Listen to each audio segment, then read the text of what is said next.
રહેશે. કેન્દ્ર સરકાર અને ગુજરાત સરકારે પણ સાચવવા જેવું રહેશે.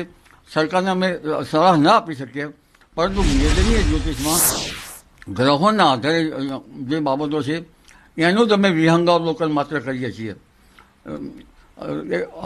હજુ પણ ગ્રહો ખરાબ છે, કુર્બ ચક્ર પ્રમાણે પણ ખરાબ છે, અને દહન વિધિમાં જે ગ્રહો આવે છે એ ગ્રહોના કારણે દહન એટલે બળવું, આગ અકસ્માતના બનાવો વધારે બનશે, હજુ પણ બનશે.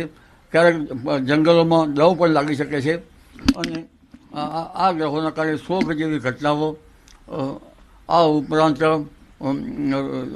લગભગ બોમ્બ વિસ્ફોટ, આ બધી ઘટનાઓ એક પછી એક જે ગ્રહો જે છે એ અનિષ્ટ ગ્રહોનો ભરડો હમણાં રહ્યો છે. ઓગસ્ટ માસમાં પણ હડતાલ આંદોલનો મંગળના અસરો થાય છે. એટલે ગ્રહોની ચાલ જોતાં અને રાહુ કેતુ વચ્ચે ગ્રહો જોતાં તેની અસરો ખરાબ હોય છે. ઘણી વખત કાલસર્પ ઉદિત ગોળાર્ધ મકરસ્થ ગોળાર્ધમાં બનતો હોય તો પણ તેની અસરો થતી હોય છે. એટલે હજુ પણ સરહદો લગભગ એક માસ સુધીમાં તો કંઈક રીતે સાચવી રહેશે. પરંતુ 27/4ની કુંડલી 2025ની કુંડલી જોતાં, મકર લગ્નની કુંડલી જોતાં વિદેશી તાકાતો પણ પાકિસ્તાનમાં ભળે એટલે એ પણ સાચવવું રહેશે. એટલે છેક દરિયાઈ કિનારાના ભાગો, દક્ષિણ પશ્ચિમના ભાગો, ઉત્તરના ભાગો, છેક આસામના ભાગો અને બાંગ્લાદેશના ભાગો સુધી આ બાબતો સાચવવી રહેશે. અને તેના વેદ જોઈએ તો છેક દક્ષિણ બાંગ્લાદેશના દક્ષિણ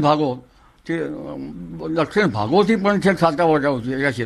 એટલે સમગ્ર દરિયા કિનારાનો ભાગ સાચવવા જેવો રહેશે. અને મીન રાશિમાં શનિનું ભ્રમણ છે, મીન રાશિમાં ગ્રહો છે. મીન એ પાણીની રાશિ છે, એટલે સમુદ્રની સીમાવર્તી સમુદ્રના ભાગો, સમુદ્રના કેટલાક ભાગો, અને તેમાં સમુદ્રી નૌસેના પણ આપણે સજાગ કરવી ઈચ્છ રહે, અને ભૂદળની સીમા ઉપર કરવી ઈચ્છ રહે. અને આવું જો બને તો યુવાનોને જેમ ગ્રામ રક્ષક દળની પહેલાં તાલીમ આપવામાં આવતી એવી તાલીમ આપવાની જરૂર રહે.